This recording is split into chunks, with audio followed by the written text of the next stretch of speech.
Tu te réveilles, les yeux encore mi-clos. Et avant même de bouger, ta main glisse déjà vers ton téléphone. Tu veux juste regarder l'heure, mais quelques secondes plus tard, t'as déjà cliqué sur Instagram, YouTube ou WhatsApp. Ton cerveau n'a même pas encore réalisé que t'es réveillé, que tu scrolles déjà.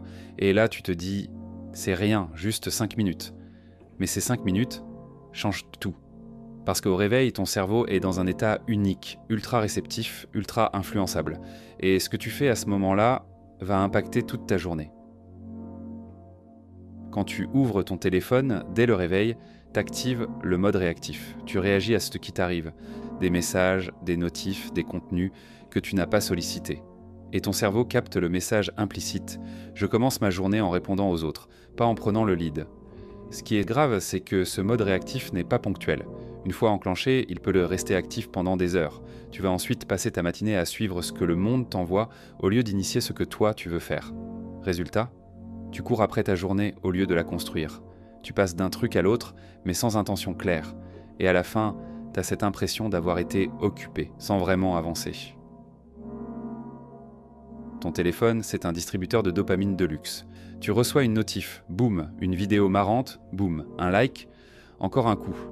Le problème, c'est que t'envoies ce shoot au moment où ton cerveau est encore vierge de stimulation. Et ce que ton cerveau enregistre, c'est « Ok, si je veux me sentir bien, je dois faire ça ».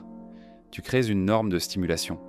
Et après, tu lui demandes de lire un PDF, de répondre à des mails ou de te concentrer sur un projet important.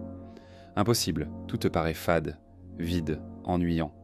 Tu viens de programmer ton système pour chercher plus d'intensité, pas plus de clarté.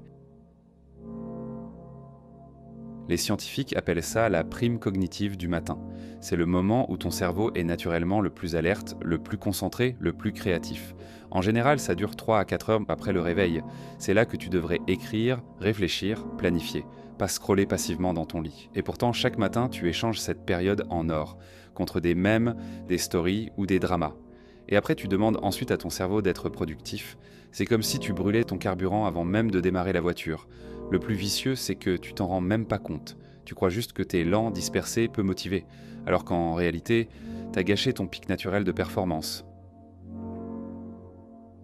Ce petit geste du matin, il a l'air anodin, mais il crée une boucle neurocomportementale ultra puissante. Ton cerveau adore les habitudes.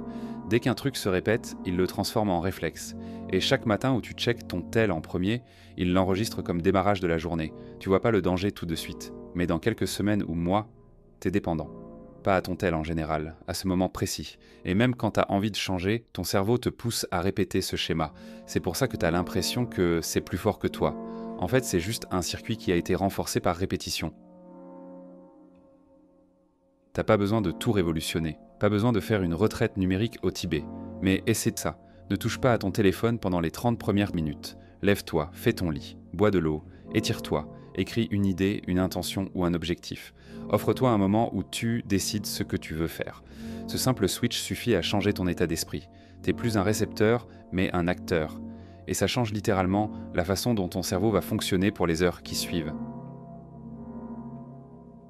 Quand tu laisses ton téléphone de côté le matin, t'observes un truc puissant. Tu redeviens lucide. Tu ressens moins de pression. Tu retrouves de la place mentale. Les idées m'en reviennent, t'as plus d'énergie pour les vraies choses. Tu ressens moins ce brouillard mental, ce bruit parasite qui t'écrase sans que tu le remarques. Et surtout, tu redeviens maître de ton attention. Et ça, en 2025, c'est peut-être la compétence la plus précieuse que tu peux avoir.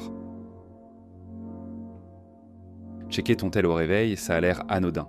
Mais c'est peut-être le petit geste qui t'éloigne le plus de ce que tu veux vraiment construire. Alors demain matin, pose-toi juste une question. Comment je commence cette journée ? Intention ou distraction ?